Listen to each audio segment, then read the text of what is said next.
सभी बच्चों को नमस्कार। नौहर पाठशाला की इस ऑनलाइन प्लेटफॉर्म पर आप सभी का स्वागत करते हैं। आज हम बात करने वाले हैं सीईटी एग्ज़ाम 2024 के बारे में। देखिए, राजस्थान में सीईटी एग्ज़ाम दो तरीके से करवाए जाते हैं। पहला होता है 12वीं बेस पर और दूसरा होता है स्नातक बेस पर। तो सीईटी एग्ज़ाम दो तरीके से कौन कौन सा हुआ? पहला हुआ 12वीं स्तर पर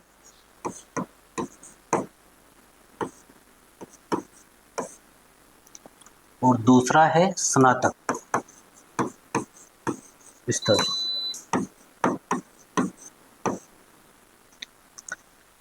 अब 12वीं स्तर के एग्ज़ाम में वो सभी बच्चे बैठ सकते हैं या फिर वो फॉर्म के लिए अप्लाई कर सकते हैं जिस भी बच्चे ने 12वीं पास कर रखी है या फिर 12वीं का जिसने एग्ज़ाम अभी दे रखा है, उसका अभी रिजल्ट आना है। ऐसे सभी बच्चे 12वीं स्तर के एग्ज़ाम के लिए अप्लाई कर सकते हैं। दूसरा है स्नातक स्तर का। इसके अंदर ऐसा है कि किसी भी सब्जेक्ट से जिस बच्चे ने ग्रेजुएशन कर रखी है या फिर वो ग्रेजुएशन के लास्ट ईयर के एग्ज़ाम दे रखे हैं या फिर देने वाला है, वो सभी बच्चे ग्रेजुएशन स्तर के एग्ज़ाम के लिए अप्लाई कर सकते हैं। अब इससे पहले जो सीईटी एग्ज़ाम हुआ था वो हुआ था 2023 में। अब उसकी वैलिडिटी ख़त्म हो गई है, अब नया एग्ज़ाम होगा और उसी के अकॉर्डिंग नई वैकेंसी क्रिएट की जाएगी या फिर आएगी ना।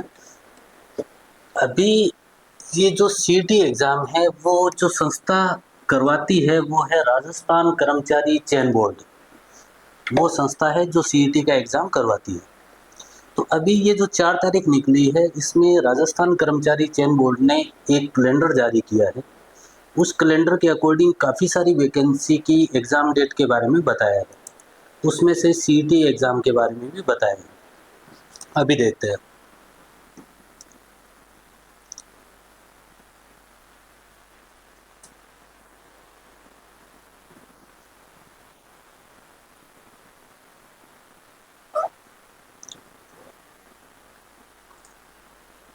ये कैलेंडर जारी किया है अभी 4 तारीख को।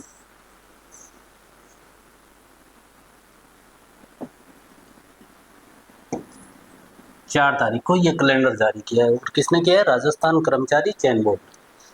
अब इसने काफ़ी सारे एग्ज़ाम हैं उससे रिलेटेड बताया है, उनकी एग्ज़ाम डेट क्या है या फिर वो सीईटी के अंडर में आते हैं या नहीं आते हैं, उसके बारे में भी स्थिति साफ की है उसने।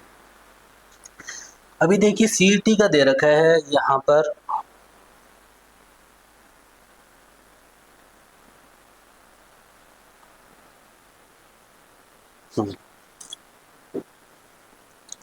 अभी जो 11 नंबर पर आप देखेंगे तब आपको पता चलेगा कि ये देखिए समान पात्रता परीक्षा स्नातक स्तर यानी ग्रेजुएशन और लेवल वाली जो सीईटी का एग्ज़ाम होता है उस एग्ज़ाम के बारे में बता रखा है।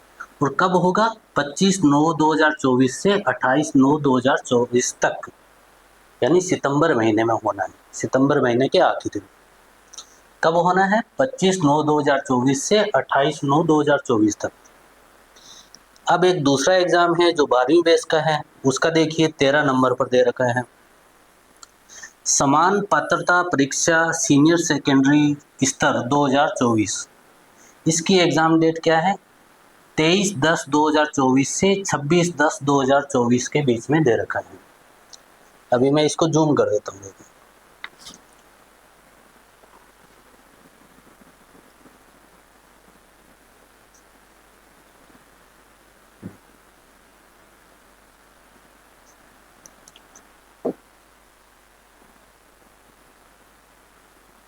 पहला तो ये है 25/9/2024 वाला और दूसरा समान पात्रता परीक्षा सीनियर सेकेंडरी स्तर 2024 23/10/2024 से 26/10/2024 तक।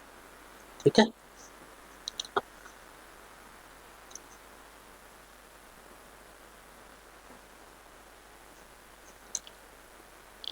अब देखिए सितंबर और अक्टूबर में अगर एग्ज़ाम डेट है सीईटी की तो उसके अकॉर्डिंग हम ऐसा कैलकुलेशन करें तो हमें पता चलता है कि भी उस एग्ज़ाम की तैयारी करने के लिए हमारे पास कम से कम 3 महीने का टाइम है, अच्छा खासा, ग्रेजुएशन और सीनियर सेकेंडरी दोनों के लिए, है ना। तो अब जिस भी एग्ज़ाम की आप तैयारी करना चाहते हैं, जिस एग्ज़ाम को आप क्रैक करना चाहते हैं, तो सबसे पहला जो स्टेप होता है वो ये होता है कि उसका आप सिलेबस जानें कि वो सिलेबस क्या है और कौन सा टॉपिक कितना महत्व रखता है उस एग्ज़ाम के लिए। उससे फ़ायदा ये होता है कि आपको ये पता चलता है कि कौन से टॉपिक को कितना टाइम देना है। वरना आप देखेंगे कि किसी एक टॉपिक को लेके आप 10-10 घंटे स्टडी कर रहे हैं और उस टॉपिक में से क्वेश्चन मात्र एक आता है और वो भी बेसिक से रिलेटेड। तब इतना टाइम देने का कोई मतलब नहीं है उसमें, आप टाइम उसमें वेस्ट कर रहे हैं। इसके लिए क्या करेंगे, सिलेबस पहले देखिए और सिलेबस के अंदर उसका ये पता लगाइए कि कौन सा टॉपिक कितना इम्पोर्टेंस रखता है। आज हम बात करेंगे मैथ के बारे में कि मैथ का कौन सा टॉपिक कितने नंबर का पिछली बार आया था 2023 में, और उसको तैयार करने के लिए आगे हमें क्या करना चाहिए, इसके बारे में बात कर रहे हैं। अभी देखिए, आपको ये जो बोर्ड पे दिखाई दे रहा है वो है 12वीं स्तर पर जो सीईटी एग्ज़ाम 2023 में दिया गया था, उसके सिलेबस के बारे में दे रखा है। अभी ये जो इधर आपको दिखाई दे रहे हैं वो सारे के सारे टॉपिक हैं, यानी ये पूरा का पूरा सिलेबस दे रखा था, जो नोटिफिकेशन आया उसके अंदर। अभी 2024 में होगा तब भी यही सिलेबस रहने वाला है 12वीं स्तर का। और यहाँ पर लिख रखा है पारी के अकॉर्डिंग, यानी बच्चे बहुत ज़्यादा थे तो उनको शिफ्ट में डिवाइड कर दिया। काफ़ी बच्चों का फर्स्ट शिफ्ट में एग्ज़ाम दिया गया, कुछ बच्चों का सेकंड शिफ्ट में एग्ज़ाम हुआ, कुछ बच्चों का थर्ड में और कुछ का फोर्थ में, ऐसे एग्ज़ाम दिए। अब ये जो 3, 1, 2, 4 ये जो लिखा हुआ है वो है प्रश्नों की संख्या, यानी उस एग्ज़ाम में कितने प्रश्न आए इस टॉपिक से। और सीईटी एग्ज़ाम में प्रत्येक प्रश्न 2 नंबरों का था, ठीक है। अब देखिए, पहला जो टॉपिक दे रखा है उसके अंदर है संख्याओं का वर्ग करना, घनफल करना, वर्गमूल करना, घनमूल करना। ये बहुत ही बेसिक सा टॉपिक है और इस टॉपिक से रिलेटेड क्वेश्चन पूछे गए थे। पहली शिफ्ट में 3 क्वेश्चन आए थे, दूसरी शिफ्ट में भी 3 क्वेश्चन, तीसरी शिफ्ट में भी 3 क्वेश्चन और चौथी शिफ्ट में इसके 2 क्वेश्चन पूछे गए थे। अब सेकंड नंबर पे जो टॉपिक दे रखा है वो है द्विघात समीकरण से रिलेटेड टॉपिक दे रखा है, 2 चरों वाली रेखीय समीकरण। अब ये देखिए, ये टॉपिक बेसिक है, वो स्टार्ट होता है 10वीं क्लास से और हमारा एग्ज़ाम है वो 12वीं स्तर का है। तब आप मान के चलिए कि इसमें बहुत ही बेसिक से क्वेश्चन पूछे जाने हैं। पहले के जो एग्ज़ाम हैं उसमें बहुत ही आसान क्वेश्चन पूछे गए थे समीकरण से रिलेटेड, ठीक है, और सभी टॉपिक के ऐसे ही क्वेश्चन पूछे जाने हैं। गुणनफल, इन सभी टॉपिक से रिलेटेड क्वेश्चन सभी एग्ज़ाम में 1-1 नंबर का आया था और लास्ट वाले में 2 नंबर के 2 क्वेश्चन आए थे, सॉरी, प्रत्येक क्वेश्चन 2 नंबर का। अभी तीसरे नंबर पर आता है अनुपात, समानुपात, प्रतिशत, लाभ हानि, साझा, सरल ब्याज, चक्रवर्ती ब्याज और बटा। अभी ये जो टॉपिक हैं सारे वो ग्रेजुएशन लेवल के भी एग्जाम में यही सिलेबस दे रखा है। इन सब टॉपिक से मिला के जैसे पहली शिफ्ट में आए थे 2 क्वेश्चन, दूसरी शिफ्ट में आए थे 6 क्वेश्चन। 6 क्वेश्चन का मतलब हो गया 12 नंबर। यदि आपने 6% सही कर दिया तो 12 नंबर बन जाते हैं आपको। तीसरे शिफ्ट में 3 क्वेश्चन, चौथी शिफ्ट में 6 क्वेश्चन, वापिस से 6 आ गए। इसके बाद में जो सिलेबस में दे रखा है वो है त्रिभुजों से रिलेटेड और बिंदु से संबंधित। अब देखिए, 10th क्लास में त्रिभुज से रिलेटेड एक प्रश्नावली है, उसके अंदर ये बताया गया कि त्रिभुज कितने टाइप के होते हैं, उनकी प्रॉपर्टीज क्या होती है, इसके बारे में बहुत ही बेसिक सा चैप्टर है। और रेखाओं के बारे में बताया गया है, 2 बिंदुओं के मध्य, 2 बिंदु अगर आपको दे रखे हैं तो 2 बिंदुओं के मध्य दूरी कैसे निकलती है, फॉर्मूला बेस पर क्वेश्चन है। तो बहुत ही बेसिक सा क्वेश्चन पूछा जाता है, वही हमारे सिलेबस में दे रखा है। तो इस टॉपिक से क्वेश्चन पूछे गए थे। पहली शिफ्ट में 4 क्वेश्चन आए थे, दूसरी शिफ्ट में 1 क्वेश्चन आया था, तीसरी शिफ्ट में 3 क्वेश्चन आए थे, चौथी शिफ्ट में 1 क्वेश्चन आया था। अब उसके बाद में आता है क्षेत्रफल और आयतन, यानी कुछ एक आकृतियां ऐसी है जिनका क्षेत्रफल निकालना या फिर आयतन निकालना। ये भी 10th क्लास का टॉपिक है और बहुत ही फॉर्मूला बेस पर बहुत ही बेसिक से क्वेश्चन है, ज़्यादा घुमा फिरा के सीईटी में नहीं पूछे जाते हैं, बहुत ही बेसिक क्वेश्चन पूछे जाते हैं। तो क्षेत्रफल और आयतन से संबंधित क्वेश्चन पूछा गया था। इससे वृत्त से और घन, घनाभ, गोला, शंकु और बेलन। इसमें पहला जो शिफ्ट हुई थी उसमें 3 क्वेश्चन आए थे, दूसरे शिफ्ट में 2 क्वेश्चन आए थे, तीसरे शिफ्ट में फिर 3 क्वेश्चन आए थे, चौथी शिफ्ट में 2 क्वेश्चन आए थे। इसके बाद में टॉपिक दे रखा है त्रिकोणमिति। ये भी 10वीं क्लास का टॉपिक है, 10वीं क्लास में ही स्टार्ट होता है राजस्थान। ठीक है। अब त्रिकोणमिति के बहुत ही आसान से क्वेश्चन पूछे जाते हैं, जैसे फॉर्मूला बेस पर ही होते हैं। कुछ एक प्रॉपर्टीज को जैसे आपने दिमाग में रख लिया, उसके अकॉर्डिंग आपसे डायरेक्ट क्वेश्चन पूछ लिए गए, उसके डायरेक्ट आंसर पढ़ते ही मिल जाए ऐसा, या फिर उसको 2 लाइनों में सोल्व करोगे तब 2 लाइनों में सोल्व हो जाएगा, ऐसे क्वेश्चन पूछे जाते हैं। तो त्रिकोणमिति का जो चैप्टर है उसमें से पहली शिफ्ट में 3 क्वेश्चन पूछे गए थे, दूसरी शिफ्ट में फिर 3 क्वेश्चन पूछे गए थे, फिर तीसरी शिफ्ट में 3 क्वेश्चन पूछे गए थे और चौथी शिफ्ट में 4 क्वेश्चन पूछे गए थे। अब एक लास्ट जो टॉपिक बचा है वो हम देखते हैं।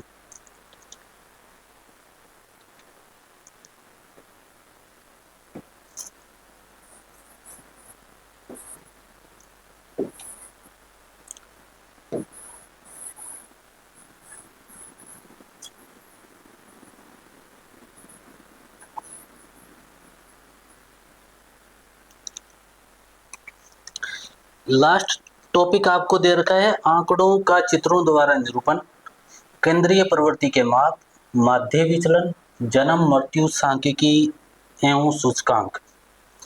अब ये आंकड़ों द्वारा निरूपण ये टॉपिक है डीआई का। बैंक के एग्जाम में या पहले उसमें पूछे जाते थे, फिर बाद में हमारे सभी एग्जाम में एक एक क्वेश्चन इसका इन्वॉल्व कर दिया गया। तो इसमें क्या होता है कि जैसे किसी संस्था का कोई डाटा दे दिया, जैसे स्कूल है, स्कूल के बारे में आपको एक ग्राफ बना के बता दिया कि भी स्कूल का रिजल्ट है वो पिछले 5 सालों में ऊपर चढ़ रहा है या फिर कम हो रहा है, कम रह रहा है, इससे रिलेटेड आपको ग्राफ बना के दे दिया। अब उस ग्राफ के अंदर से कोई आपसे क्वेश्चन पूछ लिया, वो हो गया आंकड़ों से संबंधित। या फिर आपको किसी देश के बारे में बता दिया या भारत के बारे में, उसकी जनसंख्या और मृत्यु दर के बारे में कोई ग्राफ बना के दे दिया या फिर टेबल बना के दे दी, उससे रिलेटेड आपसे क्वेश्चन पूछ लिया। यानी जो डीआई का एकदम बेसिक क्वेश्चन है वो आपके एग्जाम में पूछा जाता है। और इस टॉपिक से संबंधित प्रत्येक एग्जाम में जो भी शिफ्ट हुई है सीईटी की, उसमें प्रत्येक एग्जाम में एक एक क्वेश्चन पूछा गया। अब ये हुआ 12वीं स्तर पर। अब ये सेम ही सिलेबस ग्रेजुएशन लेवल पर दे रखा है आपको, अभी हम उस पर बात करेंगे। देखिए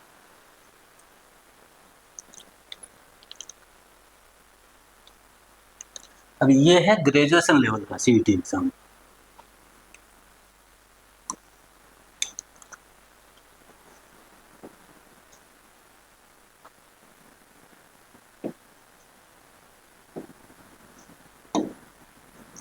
ग्रेजुएशन लेवल का। अब ये सारे के सारे आपको टॉपिक दे रखे हैं।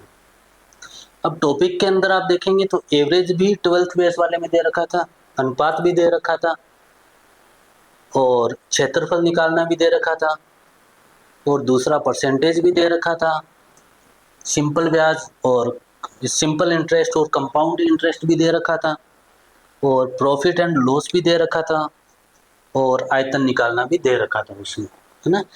कहने का मतलब सारे टॉपिक है वो कॉमन है 12th बेस वाले। अब देखिए जो पहला टॉपिक दे रखा है मैथमेटिकल ऑपरेशन। मैथमेटिकल ऑपरेशन ये हो गया कि बेसिक सारे क्वेश्चन मैथ के जिसमें जोड़, बाकी, गुणा, भाग इन्वॉल्व हो, ऐसे सारे क्वेश्चन आप मैथमेटिकल ऑपरेशन में देख सकते हैं। यानी कोई टॉपिक उससे बचा नहीं है, सारे आपको करने पड़ेंगे। छोटे छोटे भिन्न के बारे में जान लिया, या फिर ये प्लस माइनस, गुणा, भाग, ब्रैकेट सबको इन्वॉल्व करके एक आपको समीकरण बना के दे दी, उसको हल करना, ऐसे सारे क्वेश्चन है। दूसरा दे रखा है एवरेज का और रेशियो का। अब इन टॉपिक से क्वेश्चन पूछे गए थे, सारी शिफ्ट में आए थे एक एक क्वेश्चन, लास्ट शिफ्ट में 2 क्वेश्चन पूछा गया था, और प्रत्येक क्वेश्चन इस ग्रेजुएशन लेवल वाले में भी 2 नंबर के थे। इसके बाद में आपको टॉपिक दे रखा है एरिया, त्रिभुज का एरिया वर्त का एरिया, समलंब चतुर्भुज का एरिया, दीर्घवृत्त का एरिया, बेलन का, शंकु का, ऐसे सभी। ठीक है। अब इस टॉपिक से सवाल है वो प्रत्येक शिफ्ट में एक एक आया था। फिर बाद में आता है परसेंटेज का टॉपिक, उसके अंदर भी सवाल पूछे गए थे इस टॉपिक से भी। वो प्रत्येक शिफ्ट में एक एक क्वेश्चन पूछा गया था, कहने का मतलब 2-2 नंबर के। एसआई और सीआई से रिलेटेड क्वेश्चन प्रत्येक शिफ्ट में एक एक क्वेश्चन आया था।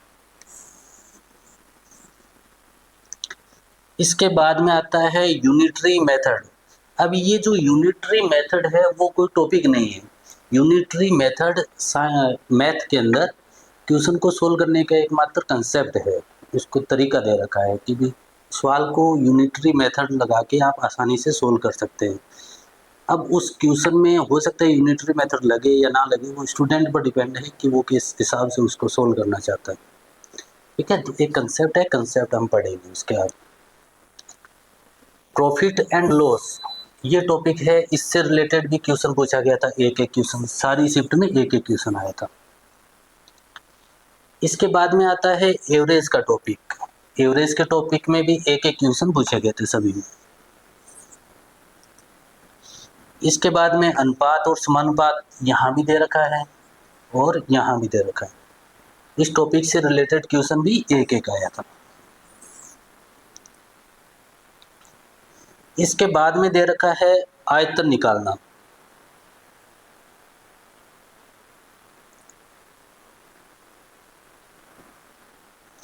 इसके बाद में है आयतन का, गोले का आयतन, बेलन का, घन का, घनाभ का, शंकु का। ठीक है, तो आयतन निकालने के टॉपिक से पिछली बार जो 2023 में एग्जाम हुआ था उसके अंदर एक भी क्वेश्चन नहीं पूछा गया था।